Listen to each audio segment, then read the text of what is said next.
Patuan. Pero ayon sa militar, dagli ang nakaalis sa mga civilian volunteer kahapon at lumipat sa karatig na lugar, may 4 na kilometro ang layo mula sa mga sundalo. Taktika raw kasi nilang dumikit sa puwersa ng 106 Base Command ng MILF. Itong Dato Piang, ito na yung most forward outpost ng ating mga special CAFU dahil just across the river on your back is the MILF area already. Dahil sa tensyon, 2 araw nang walang pasok ang mga paaralan dito. Ang mga residente, todo tanggi na dumaan rito ang mga hinahunting na civilian volunteer. Nasabat naman ng mga sundalo ang mahigit 30 baka na hinala nila'y dadalhin sana sa mga puganteng CBO member. Mula sa Sharif Agwak, Maguindanao, Chino Gason, nakatutok, 24 oras. Pinambangan sa Maguindanao kagabi ang convoy ng militar na nagdadala ng mga armas na ebidensya raw sa massacre. Itinanggi ng AFP na ambush me o gawa-gawa lang ang naturang pananambang. Mula sa General Santos City, nakatutok si Ian Cruz. Bandang alas 11:30 kagabi, dumating sa Police Regional Office 12, headquarters dito sa General Santos City, ang convoy na inambush umano sa Maguindanao. Kasama sa convoy, ang 6x6 army truck na ito. Dito inilagay ang matataas na kalibre ng baril at libu-libong rounds ng bala na nakuha ng mga otoridad sa isa sa mga pag-aaring compound ni dating Maguindanao Governor Andal Ampatuan Sr. Ito raw marahil ang dahilan kaya habang dumaraan ang convoy ng pulis at militar sa boundary ng Sharif Agwak at Ampatuan ay pinaputokan daw ang convoy at hinagisan pa ng granada. Nakaganti pa raw ng putok ang mga pulis pero nakatakas din ang mga bumaril.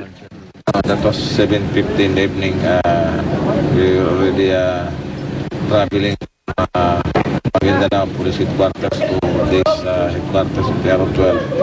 When the last vehicle of my convoy was fired upon after crossing the Labu-Labu. Sa 6-vehicle convoy, tanging isang patrol car kung saan sa kanyang hepe ng Cotabato City na si Superintendent Willie Dangani ang tinamaan ng bala. Ang patrol car ang nasa hulihan ng convoy. Posibleng bala raw ng M16 at M14 ang tumama sa patrol car. Tumanggi magpa-interview si Dangani. Sinabi naman ni Ku na dito to ang hinala ng iba na ambush me lamang ang naganap. Narinig ko na rin yan. Una, siyempre nasasaktan din kami. Diba? Sa hirap na ginagawa namin doon sa field. Yung threat naman sa grupo namin, lalo na ako sa Kaskiril na ngayon, nag-umpisa yan sa day 2 ng digging. At hindi lang kami, kasama ng media. Kaninang umaga, binalikan ng mga otoridad ang lugar ng ambush. Nakuha roon ang isang safety lever ng granada at 6 na basyo ng M16 rifle. Samantala, binisita ng mga taga-Directorate for Logistics ng PNP ang mga ebidensya mula sa Maguindanao. Pero partikular daw sila sa investigasyon sa mga gamit ng PNP gaya ng mga baril at mga patrol car na ginawang tinted. Kasama na rin daw dito ang ibang sasakyan na may tatak na pulisya kahit di galing sa PNP. Nakita ko agad yung Isuzu D-Max na wala naman sa inventory ng PNP. Mula rito sa General Santos City, Ian Cruz, nakatutok, 24 oras. Samantala, sinimulan na ng pulisya at COMELEC ang investigasyon sa mahigit 4,000 voters ID na nakuha sa bahay ni Sharif Agwak, Maguindanao Mayor Anwar Ampatuan. Posible raw may iba pang kaso tulad nito. Nakatutok si June Veneracion. Nilatag sa sahig at mesa ng Provincial Office ng COMELEC sa Sharif Agwak, Maguindanao ang mga voters ID na nahukay sa likod ng bahay ni Mayor Anwar Ampatuan bilang simula ng investigasyon ng PNP, CIDG at COMELEC. 4,249 ang kabuang bilang ng voters ID na ayon sa COMELEC ay pawang mga orihinal. Isa sa mga tanong na nais malaman sa investigasyon kung paano napunta sa bahay ni Mayor Ampatuan ang mga voters ID na dapat ay hawak ng local election officer. Aalamin nyo rin kung sino dapat managot dito sa ba't napunta to. Yun ang imbestigahan natin together with the COMELEC representative para malaman natin kung paano nangyari at ito ay nandun sa isang area na hindi dapat at kung sino yung accountable officers. Kung may nakalusot na mahigit 4,000 voters ID, hindi raw malayong may iba pang kaso tulad dito.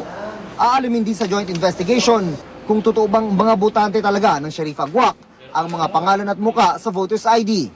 Tutuntunin sila sa pamamagitan ng address sa ID. Halos lahat taga Sharif Agwak. Kung itong mga pictures na to na nandito sa voters ID ay talagang mga taga rito. Kasi meron namang mga nakalagay na address, we will check.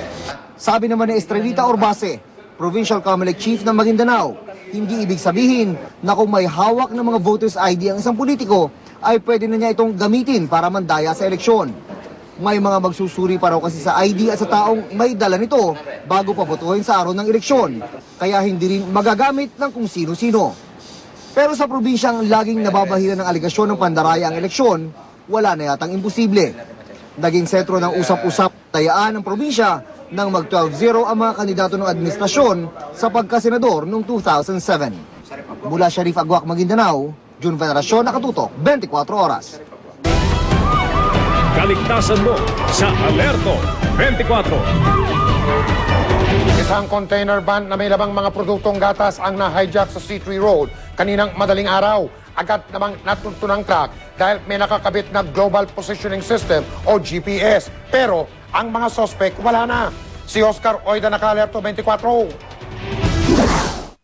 Di raw bababa sa 3 milyong piso ang kabuuang halaga ng 40-footer na container van na ito na puno ng produktong gatas. Alas 4 na madaling araw kanina nang ikomando mo na ito ng 7 armadong lalaki sa may C3 Road, lungsod ng Maynila. Kwento ng driver ng truck, tinatahak nila ang nabanggit na kalsada nang harangin umano sila ng isang Innova at 2 motorsiklo na sinasakyan ng mga suspect. Pinayuko sila, pinusasan sila, tinaypan pati muka, pati bibig nila, tapos ibinaba sila sa Harrison Plaza. Ilan umano sa mga suspect, nakabihis pampulis pa. Ang pagkakasabi po, may isa daw na naka-uniforming pulis na may saklob sa muka. Ang isa sa mga humarang sa kanila. Matapos nito, iniwan na ng mga suspect ang driver at pahinante at tinangay na nga ang container van. Pero lingid sa kaalaman ng mga suspect, armado pala ng Global Positioning System o GPS ang tinangay nilang truck. Kaya naman ilang oras lang ang lumipas, natunton rin agad ng mga pulis ang kinumander na truck sa garaheng ito sa may Dituason Corner, Maria Clara, Quezon City. Yun nga lang, wala na ang mga salarin. Git naman ang gwardya ng naturang paradahan, wala raw silang alam na nakaw pala ang ipinarada sa kanilang truck. Tinawag ako sir tapos binuksan ko yung gate. Yan. Akala ko, hindi ko naman alam ang carjack pala yung sir Imbitahan natin yan sa estasyon para maimbestigahan. Oscar Oida, Naka-Alerto 24. Pinagpapaliwanag ng National Telecommunications Commission o NTC ang mga kumpanya ng cellphone. Hindi raw kasi sinusunod ng mga ito ang per pulse charging o kada 6 na segundong singil sa tawag na dapat noong araw pa ng linggo sinimulang ipatupad. Nakatutok si Ivan Mayrina. Sa pulong kanina ng NTC kasama ang mga kinatawan ng Globe, Smart, Digital at Cure, kanilang tinalakay ang 2 kautosang inilabas ng NTC nitong December 9. Una, ang cease and desist order para itigil ang dating sigil na kada minuto at agarang pagbibigay ng refund sa kanilang mga nasingil gamit ang lumang billing system. Sa ikalawang kautusan, pinagpapaliwanag ang mga kumpanya bago mag-alas 3 ng hapon sa Lunes, December 14 kung bakit hindi dapat suspindihin o ipatigil ang kanilang operasyon.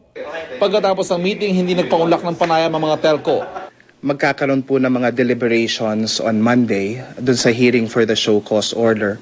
So doon natin malalaman yung mga punto por punto na mga isinangguni ng mga telcos sa NTC. Sa isang statement, nanindigan ng Smart na hindi pa raw final and executory ang NTC order nitong December 5 dahil dapat pa raw itong sumailalim sa mandatory review at may 15 araw pa raw sila para umapila. Sa kabila nito, sumunod naman daw sila sa utos. Yun nga lang, may prefix o mga numerong kailangan munang i-dial bago ang numerong tatawagan para masingil ito ng per pulse o kada 6 na segundo. Pero sa NTC order nakasaad na ang pulse billing ang siya dapat default billing mode. Si Senate President Juan Ponce Enrile na unang nagreklamo ng naglalahong load, suportado ang bagong aksyon ng NTC. Sa panayam kanina ng programang Unang Hirit, hindi napigilan ni Enrile ang kanyang galit sa mga telco na tila pinapaikot lang daw ang NTC at ang publiko. Mga abusado Okay. At saka talagang sinasamantala nila, they are raping the public. Talaga yung bang parang sinip-sip ang dugo. Para mga Dracula pala yan. Ang Globe Telecom, Digital at Cure sa hearing na lang daw sa Lunes ipapaliwanag ang kanilang mga panig. Ivan Mayrina, Nakatutok, 24 Oras. Sa iba naman pong balita, ginaganap ngayon sa Copenhagen sa bansang Denmark ang 2009 United Nations Climate Change Conference.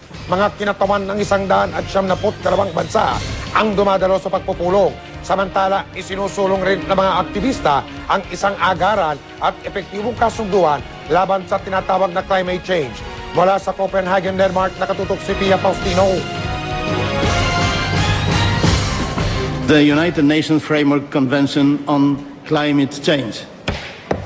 At talakayin dito sa United Nations Climate Change Conference sa Copenhagen, Denmark kung gaano kalaki ang dapat ibawas na carbon emissions ng mga bansa laban sa climate change.